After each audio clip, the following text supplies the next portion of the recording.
fidèles à notre programme, bonsoir et bienvenue dans votre 1945 sur ETV. Nous sommes lundi, veille de match décisif pour l'équipe du Sénégal. Les Lions affrontent le Malawi pour leur dernière sortie de poule demain. Le coach Aliou Cissé affirme que l'équipe va tout donner pour décrocher les 3 points de la victoire. Un autre événement attendu au Sénégal et qui coïncide avec la CAN, les élections locales dimanche prochain. Les Sénégalais vont élire leur maire, mais pour beaucoup, le vote se fait ailleurs, de longue distance parfois, et certains ne comptent pas effectuer le déplacement. Reportage à suivre. L'on va ensuite s'intéresser à une problématique toujours sans consensus, la criminalisation de l'homosexualité au Sénégal. L'Assemblée nationale a rejeté la proposition de loi et vous entendrez le point de vue de Maître Ousmane Sey. L'avocat et membre de la conférence des leaders de Benno Bokk Yakaar pense que durcir les répressions ne peut contenir le phénomène.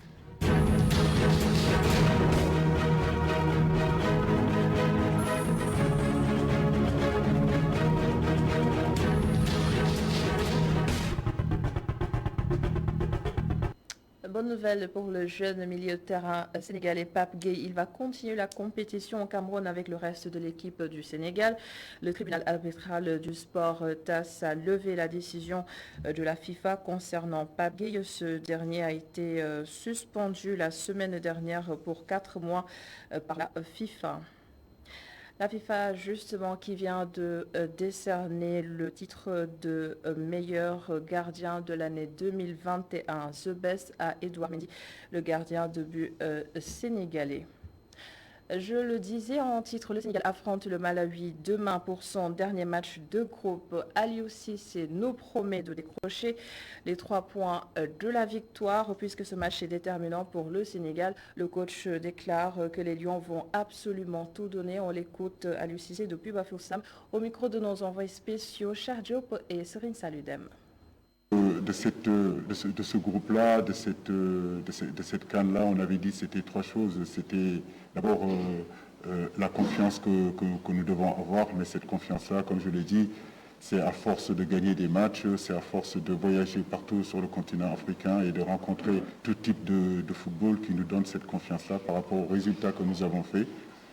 On avait aussi des ambitions, donc ça n'a pas changé. Nous sommes toujours ambitieux, le Sénégal reste toujours ambitieux. On a envie d'aller au bout de cette compétition-là, malgré tout ce qui est pu nous arriver en début de compétition. Certains diront que c'est des excuses, mais en réalité, on n'a jamais cherché d'excuses. C'est les réalités du moment. Le peuple sénégalais nous regarde. C'était important pour eux de leur dire ce qui se passait réellement dans leur tanière, dans leur équipe nationale, parce que c'est ça notre rôle. Mais en aucun cas, on a cherché des excuses. Donc, je parle bien d'ambition. Et puis, bien sûr, humilité. Humilité, pourquoi? Parce que nous respectons tout le monde. Je l'ai toujours dit. Parfois, on m'a dit que je manquais un peu d'ambition. Mais nous ne manquons pas d'ambition. C'est l'expérience aujourd'hui, depuis quelques années, en tant que footballeur et en tant qu'entraîneur, qui me permet de dire qu'il n'y a plus de petite équipe. C'est soi-disant favoris que nous faisons partie, et puis c'est des petites équipes qu'on dit, qui travaillent tous les jours, qui sont cohérents, qui ont aujourd'hui en leur disponibilité, si vous voulez, pendant l'ensemble d'une année, l'ensemble de leurs jours. La différence entre le bas et le haut, en réalité, n'est plus aussi conséquente que ça l'a été il y a 20 ans ou il y a 30 ans. Donc tous les matchs seront difficiles. En tout cas, nous, on a cette humilité-là de savoir que le match de Malawi sera difficile, il sera aussi difficile que celui de la Guinée et celui de la Zimbabwe. Mais je sens des garçons prêts et surtout vouloir aller le plus loin dans cette compétition-là. Aux côtés de Aliou Cissé, le défenseur central de l'équipe nationale Abdoul Ahad Diallo qui s'est exprimé sur le niveau de la CAN, il se dit confiant pour le match de demain. Regardez. C'est un contexte totalement différent, avec des conditions totalement différentes. On peut parler du climat, on peut parler des terrains, on peut parler de plein de choses. Mais pour le coup, je prends beaucoup de plaisir. Je prends beaucoup de plaisir. Et la chose que j'aime le plus, et encore une fois, c'est important qu'on arrête de dire petit poussé, parce que le niveau est très très resserré, très très homogène. Aujourd'hui, n'importe qui peut battre n'importe qui, et c'est ce qui fait que la compétition est intéressante à jouer, et ce qui fait aussi que je prends du plaisir à la jouer.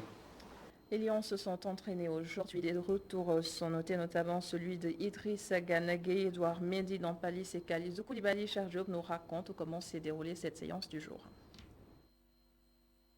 Comme il est de coutume, les séances de veille de match ne sont ouvertes à la presse que pour 15 petites minutes. Durant ce quart d'heure, l'ensemble du groupe, à l'exception de Abdoulaye Seck, s'est d'abord bien échauffé. Le défenseur Dan Wop a effectué quelques tours de terrain, mais n'a toujours pas rejoint le groupe. Un groupe dans lequel figure toujours Papa Alassane Gueye, dont la suspension vient d'être levée par le tribunal arbitral du sport. Conséquence, le joueur marseillais pourra continuer la compétition avec les Lions. D'abord, des groupes de 5 ont été créés avec des séances de conservation, pendant que Tony Silva s'occupe du revenant Edouard Mendy et des autres devant les cages. Pour le match de ce mardi, des changements sont attendus avec notamment le retour des Covidés. Dans les buts, Edouard Mendy devrait effectuer son retour de même que Kalidou Koulibaly en défense, à la place d'un Pape Abou Cissé qui a pourtant bien tenu la baraque. Bouna Sarr pourrait prendre la place de Ibrahima Mbaye à droite et être suppléé par Boulaye, un cran au-dessus. Idrissa Gana Gueye et Nampalys Mendy devront accompagner Cheikhou Kouyaté pour le trio au milieu et l'attaque sera complétée par Sadio Mané et Habib Diallo.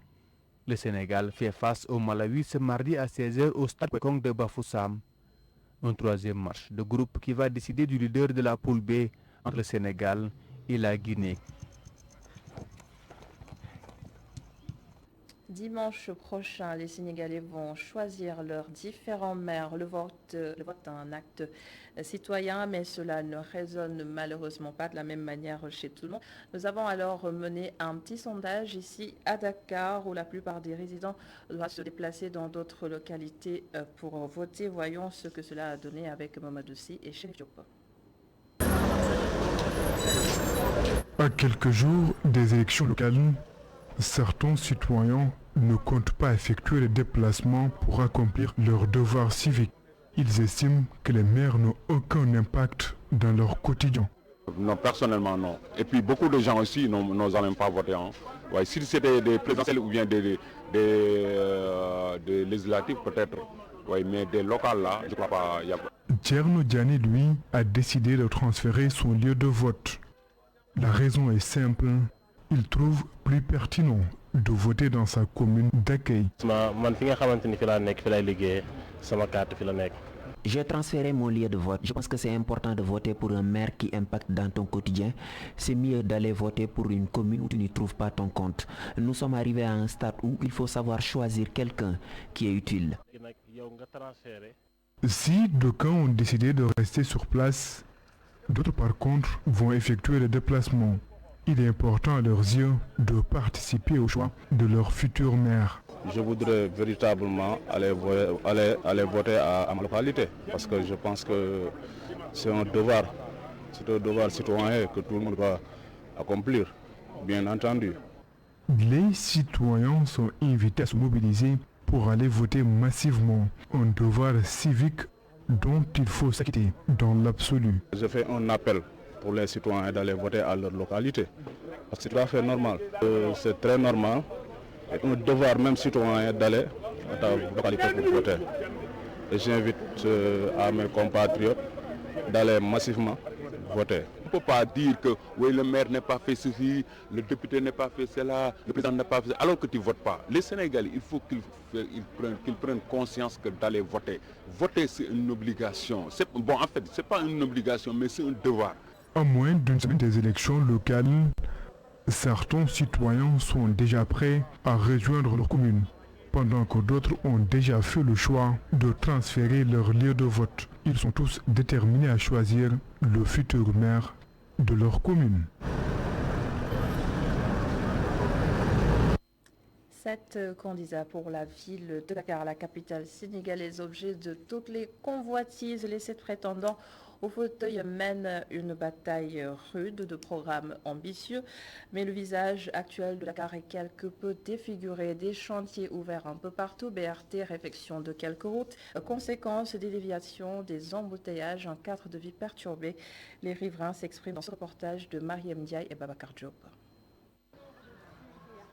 Des rues et ruelles défigurées par des chantiers, c'est le nouveau visage de Dakar, une situation constatée à la veille d'élections. Nous sommes à la rue 7, angle 6 Médina, Dakar. Ici, c'est une route dégradée qui nous accueille. De gros engins, ici et là. Même décor à la rue 5, ce qui indispose les populations. Ils commencent les travaux pour les reprendre à l'approche des élections pour tromper les populations. En tant que délégué de quartier, je peux imaginer le problème que rencontrent. Cette situation dure depuis une année environ et a causé beaucoup de désagréments. Mais nous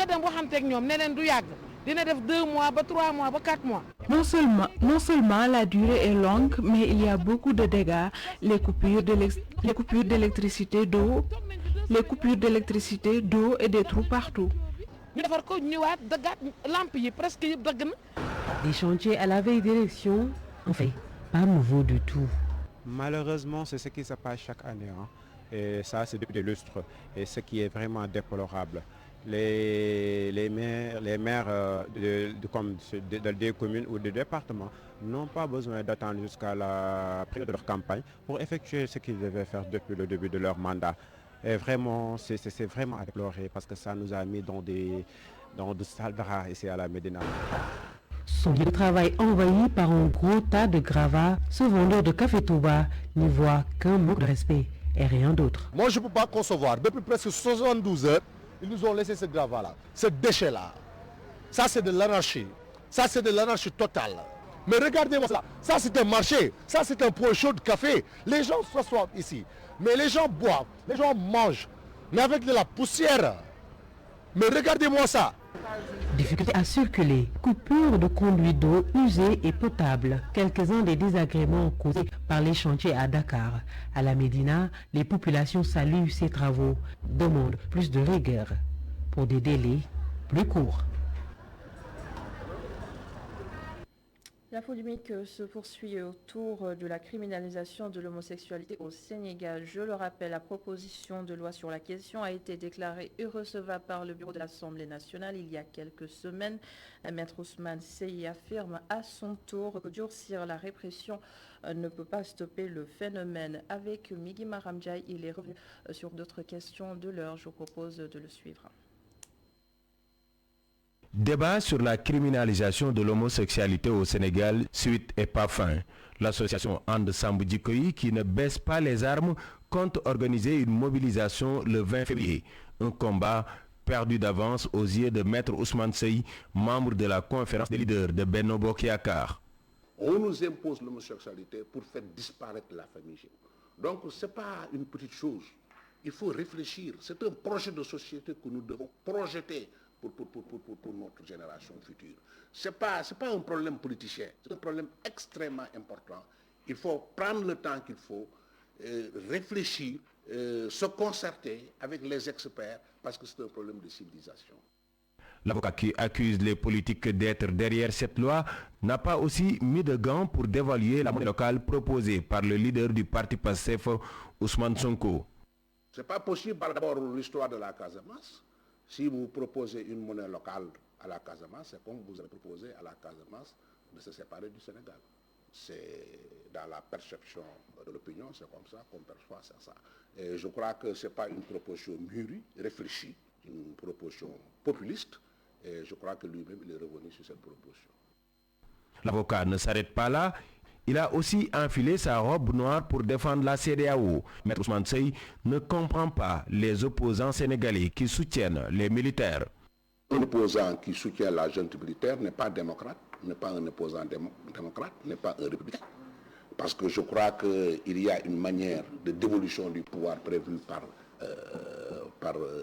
les constitutions. C'est l'élection.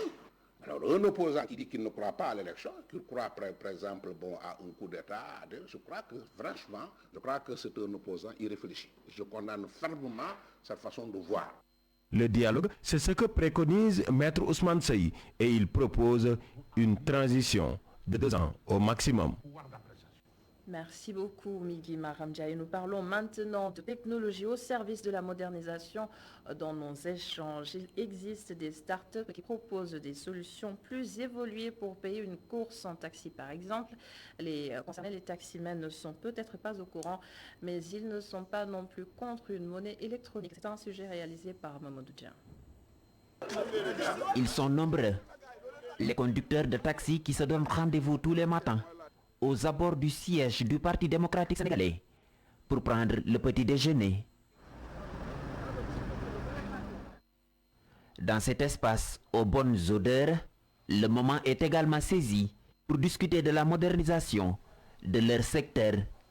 Des startups souhaitent d'ailleurs s'y aventurer au Sénégal en proposant un service de mise en relation entre usagers et chauffeurs. Ce conducteur n'est pas contre. J'ai pas encore installé cette application dans mon taxi, mais je ne suis pas contre la modernité. L'essentiel pour moi, c'est de ne pas enregistrer des pertes. Les nouvelles technologies font du monde une planète digitale. Tous les secteurs sont obligés de s'adapter, y compris les transports.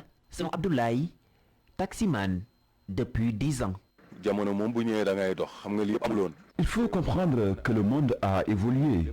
Tout est digital à l'heure actuelle. Donc il faut obligatoirement s'adapter.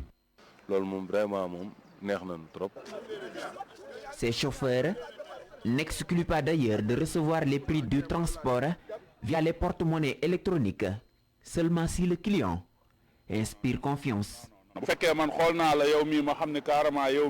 Il n'y a aucun problème si le client m'inspire confiance. Sinon, je décline parce qu'il y a des arnaqueurs alors que moi, j'ai pas fait l'école.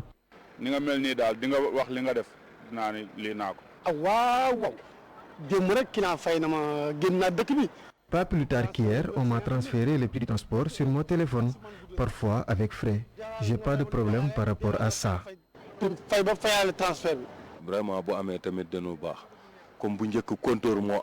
Avant, il y avait des compteurs clients dans les taxis. Ça nous épargnait les marchandages. Je pense que c'est une bonne idée. De nouvelles startups s'intéressent à la digitalisation du transport. Les conducteurs de taxi ne sont pas contre la modernité. Et nous nous rendons maintenant au Mali. Les autorités de transition ont appliqué le principe de réciprocité en répondant donc aux sanctions de la CEDEAO en cours. Les autorités du Mali demandent aussi la révision des accords de défense avec la France. Plus de détails avec notre correspondant Issa Omar Togola. L'accord de défense entre le Mali et la France pourrait être renégocié. En tout cas, c'est ce que demande la partie malienne. La semaine dernière encore, le Premier ministre Choguel Kokala Maïga l'a réaffirmé dans son intervention à la chaîne nationale. Et le Mali aurait formellement fait la demande en fin décembre dernier. Du côté français, il y a moins de réactions sur le sujet, mais cela a quand même été confirmé par certaines sources françaises. Rappelons que l'accord dont on parle a été amendé en 2014 avec Barkhane et en 2020 avec la force Takuba. Cette fois-ci, il pourrait y avoir des modifications profondes parce que jusque-là, les avions militaires maliens n'avaient pas accès à certaines localités du nord du pays, ce qui agaçait Bamako. Mais surtout, certaines de ces clauses seraient en contradiction avec la constitution malienne. Mais Paris voyait cela comme des accords de coordination et de déconfliction. En ce moment même, il y aurait des négociations sur les mécanismes d'approbation des vols de l'amunissement. Pour l'instant, il n'y a pas une grande conséquence sur le terrain parce que Barkhane continue d'opérer normalement. Par contre, c'est l'amunissement qui commence à payer le prix de ces négociations parce que certains de ces avions sont déjà coulés au sol. Et tout cela arrive au moment où la présence russe est déjà confirmée. Juste là, on ne sait pas dans quelles conditions ces négociations vont se passer, mais si la volonté des autorités maliennes se réalisait, cela pourrait avoir des conséquences géostratégiques dans la zone. Issa Omar Togola, Bamako pour e-radio. Et c'est l'heure de notre enquête du lundi. Ce soir, Boubacar Diar a fait un focus sur les charrettes hippomobiles. Elles transportent de la marchandise, du matériel de construction et c'est une activité régie par un arrêté ministériel. Regardez.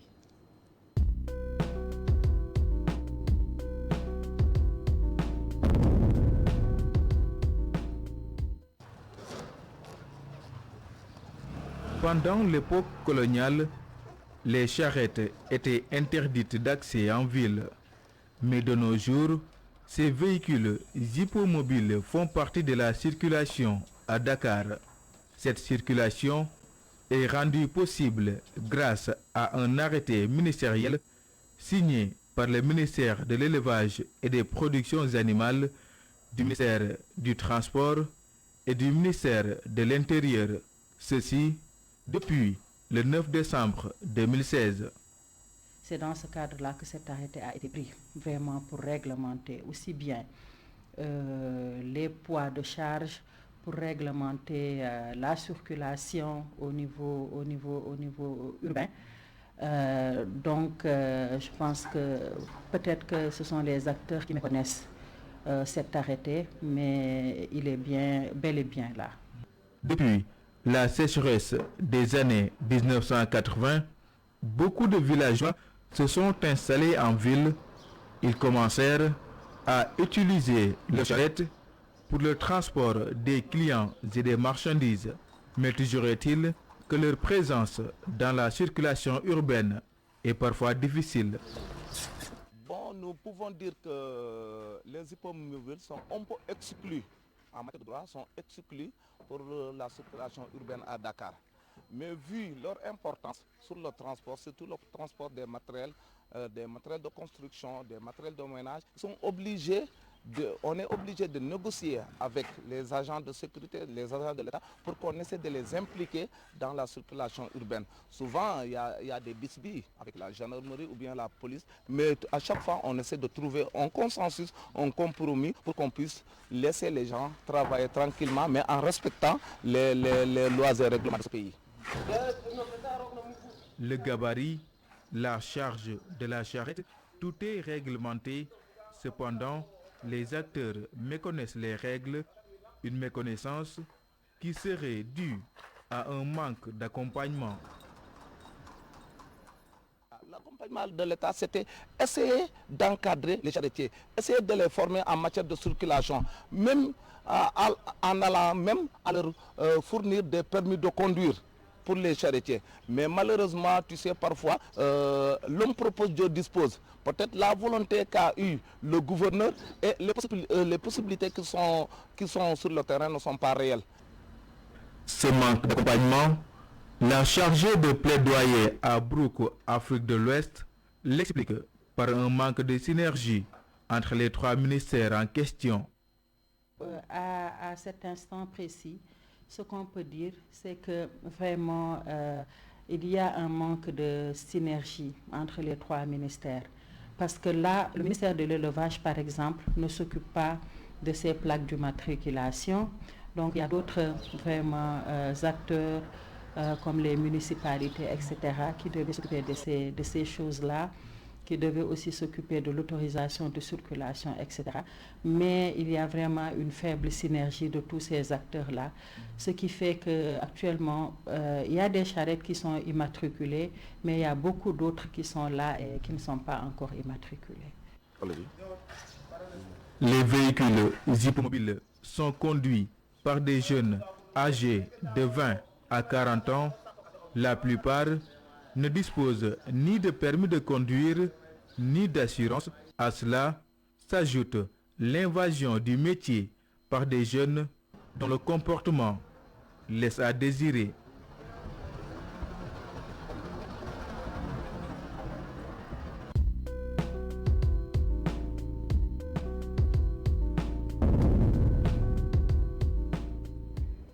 Fin de ce journal. Merci beaucoup de l'avoir suivi. Merci à l'ensemble des équipes en régie. La suite de la totale locale, c'est avec Cheikh Hassan Fall dans un instant. Bonne suite des programmes donc sur ITV. Rendez-vous demain à 19h45.